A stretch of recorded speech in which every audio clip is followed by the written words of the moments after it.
Pessoal, nono ano de História. Primeiramente, eu gostaria de salientar a vocês a importância de vocês não acumularem o que a gente vem semanalmente trabalhando. Eu espero que vocês já tenham realizado as atividades do que eu já pedi para vocês de História e Geografia. E quem ainda não assistiu o filme O Menino do Pijama Listrado para a atividade de Filosofia, eu peço que durante essa semana tente assistir esse filme e fazer o resumo, que sexta-feira eu estou designando uma atividade relacionada a esse filme e está valendo nota para filosofia, então não esquece de assistir esse filme. Essa semana em História a gente vai trabalhar o capítulo 3, que fala sobre movimentos sociais da Primeira República. Durante as nossas aulas presenciais a gente trabalhou que com o surgimento da Primeira República, quem tinha o maior poder eram as pessoas de poder aquisitivo. Tanto que quem necessitava do Brasil sair da fase de monarquia e começar uma república, começar uma estrutura política, eram as pessoas que possuíam essa situação financeira mais favorecida, que eram o dono das fazendas, eram os coronéis, eram as pessoas que já viviam na cidade com um poder aquisitivo também mais favorável. E agora a população vai começar a questionar. A população ela vai se ver sendo explorada, a população ela vai se ver sendo excluída da sociedade, onde ela era a maioria. Aí eu vou ter uma saída do campo, as pessoas vão sair do campo para a cidade, porque o campo não vai ter mais as mesmas facilidades econômicas. As pessoas vão tentar outras fontes de renda, vão tentar trabalhar na indústria que vai aos poucos se iniciar nas cidades, e as pessoas vão começar a migrar do campo para a cidade. Mesmo o café sendo ainda uma das principais fontes de renda, porque nessa época a mão de obra deixa de ser escrava e começam a trazer imigrantes para o nosso país. Então, quem trabalhava, quem tinha mais chance de trabalhar no campo, nos cafezais, eram as pessoas que vinham da Europa. Escravos e pessoas mais pobres tinham que buscar outras fontes de renda. As oligarquias, elas começaram a ficar amedrontadas. Professor, quem é as oligarquias? As oligarquias eram os governos estaduais. Eram as pessoas que administravam os estados no nosso país, que a gente não vai chamar de estado, a gente vai chamar de oligarquias, que vão querer também esse espaço no poder, vão querer buscar direitos dentro dessa construção da Primeira República no nosso país. Todos vão aí em busca de direitos e vai haver uma concentração de terras. Quem puder, do mesmo jeito que eu pedi semana passada, eu peço essa semana. Façam aí um pequeno resumo, dividam em tópicos para estudar direitinho o que eu estou explicando. Eu expliquei a saída da população do campo para a cidade, as oligarquias que ficam amedrontadas, vejam os principais motivos que levam essas oligarquias a se amedrontarem no capítulo 3 e quais as buscas de direitos. Façam essa leitura, por favor. E agora o próximo tópico é o movimento de contestação.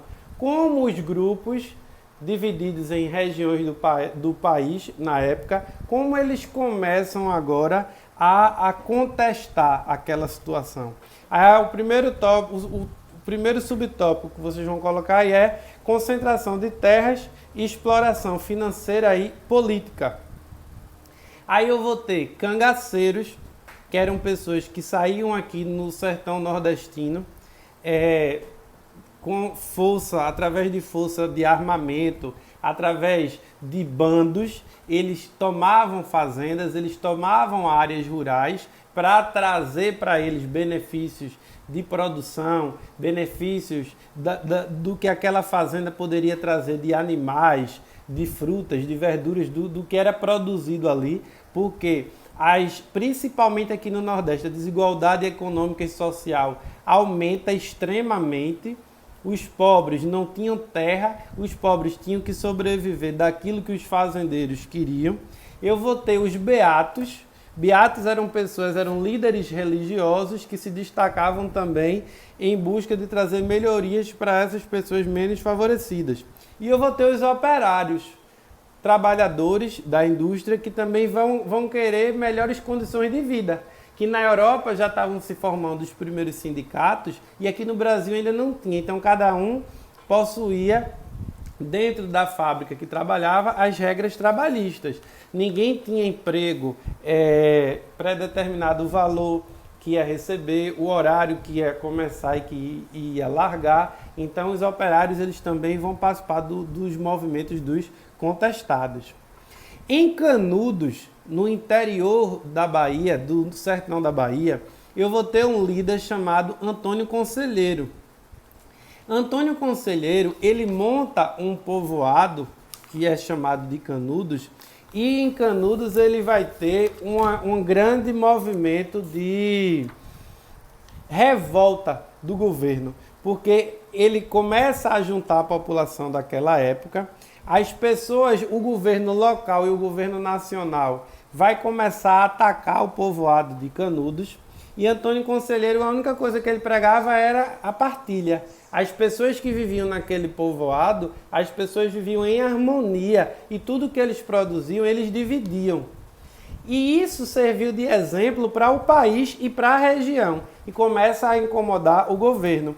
Tanto que o governo manda mais de uma vez tropas do exército para acabar com aquele povoado, assassinar as pessoas daquele local, matar Antônio Conselheiro, para acabar com aquele movimento que estava trazendo muito poder, muito espaço para o povo. É o movimento de Canudos que começou em 1893 e vai até 1897. Façam, por favor, uma leitura mais aprimorada sobre a história do povoado de Canudos.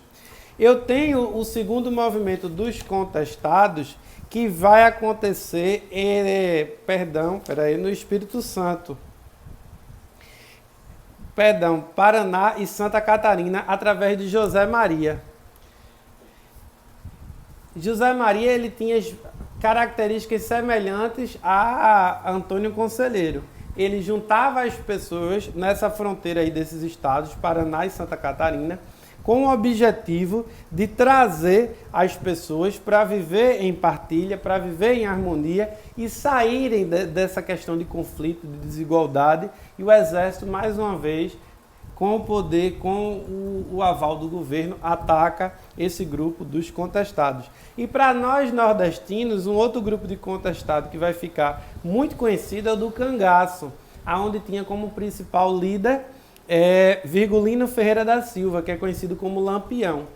Esses cangaceiros, eles saem por alguns locais aqui do sertão nordestino, principalmente na Paraíba, Rio Grande do Norte e Ceará, invadindo fazendas, matando fazendeiros e todos aqueles que impediam eles de poderem ter o que se alimentar, o que se manter. Então eles roubavam mesmo, eles matavam mesmo para tirar dos ricos e alimentar e sustentar o bando. No Juazeiro, é uma história também muito parecida, é muito presente no nosso cotidiano. No Juazeiro a gente vai ter o movimento contestado levantado pelo Padre Cícero Romão Batista, que é o chamado Padre Cícero, Padre Inciso. Ele era um religioso, mas que ele teve uma grande participação política. Ele chegou a ser prefeito do Juazeiro, muitas vezes ele ia contra aquilo que o governo pregava. Deem uma leitura, por favor, de tudo isso que eu estou tentando fazer de resumo para vocês. E respondam a página 37 do capítulo 3 no caderno. Não precisa copiar a pergunta, só coloca a resposta. E no próprio livro vocês respondam a página 41 e 42. Por favor, mais uma vez eu peço, não acumulem as atividades. Cada vez que a gente for pedindo as atividades, vão respondendo, para quando a gente voltar dessa quarentena, vocês não terem muita coisa de uma vez só para nos mostrar, porque tudo isso vai valer nota. Grande abraço, quero ver todo mundo em casa se cuidando.